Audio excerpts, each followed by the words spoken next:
Alors aujourd'hui, comment pouvoir, sans trop de dégâts, eh bien, déposer un chevalet de guitare classique qui a été cassé à cause de la tension des cordes, puis essayer de recoller, puis recasser. Si on ne fait pas une bonne réparation, hein, c'est pas la peine. Hein.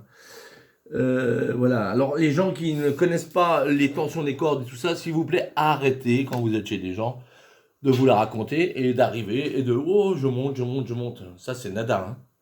Ça n'existe pas. Hein. Alors les cordes, elles ont une certaine tension et elles sont prévues pour une tension et pour une note bien précise. Donc voilà. Donc ce qui se passe avec ce chevalet, ce qu'on va faire, on va être obligé de le déposer. Ce sont des chevalets collés. On compte troll dedans. Si effectivement il n'y a pas de picot, des fois il y a des choses qui font qu'il est plus intimement relié à la table d'harmonie. Mais là, c'est pas le cas. Donc il est simplement collé. Voilà. Et donc il va falloir le décoller. Donc pour ce faire, j'ai préchauffé comment dire, bon les garçons, c'est pas trop ce que c'est, mais c'est un fer passé. Voilà, que sûrement, si vous êtes dans mon cas, votre ex vous aura laissé ou votre nouvel ami vous aura offert. Hein, c'est des choses que moi, je m'en sers. Alors je m'en sers comme ça, pour les chemises, avec comme ça, avec de l'eau. Mais là, il faut pas mettre d'eau. Ah non, l'eau, c'est pas bien. L'eau et les guitares, non, non. Alors là, vous venez. Oh oui, vous faites comme ça. Ah oui, c'est pas trop chaud. Et alors vous venez là, comme ça, sur votre bout de bois, en faisant attention à droite et à gauche de ne pas toucher la table, hein, auquel cas le vernis aurait à subir des préjudices. Voilà. Et vous pouvez chauffer le bois, qui est en général un bois exotique, donc qui peut très bien encaisser 90 degrés comme ça, sans sourciller, de façon à ce que la colle qui est en dessous et qui le tenait collé fermement à la table, deviennent molles. Vous voyez? Donc voilà, vous êtes dans votre cuisine, vous avez ça, donc c'est très bien. Vous l'aurez rapatrié au préalable, mais bien sûr, de la laverie, hein, ou si vous n'avez pas, de se la manger comme moi. Voilà.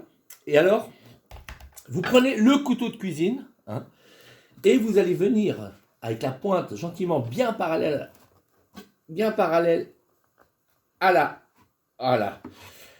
voilà, bien parallèle à la table, voilà. Vous voyez, c'était sans effort. Et vous allez aller vers l'extérieur. Voilà, voilà, voilà. Et là, voilà, je suis sorti. Donc là, il s'est décollé. Hein, vous voyez, et il s'est décollé de là à là. Voilà. On va faire pareil, bien sûr, sur l'autre côté, parce que en général, quand il se soulève, c'est au milieu. Et au milieu, vous voyez, je peux déjà rentrer parce que, voilà. Mais si ce n'était pas le cas, on chaufferait bien plus au milieu, bien sûr, puisqu'il y a une surépaisseur de bois qui se voit. Et puis, voilà. Donc, on va faire ça sur toute la longueur du chevalet. Et puis, après, je vous montrerai lors d'une prochaine rubrique comment est l'aspect une fois que c'est enlevé.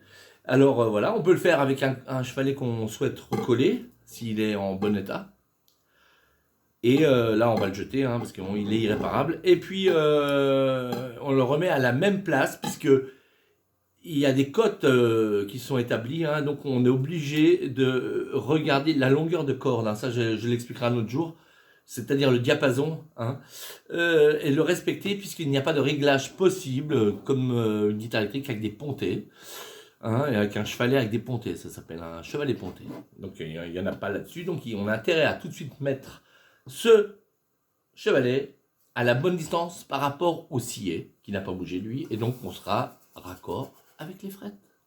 Voilà, chers luthiers amateurs, je vous souhaite ouais, je vous souhaite rien, bon job. À bientôt, chers luthiers amateurs.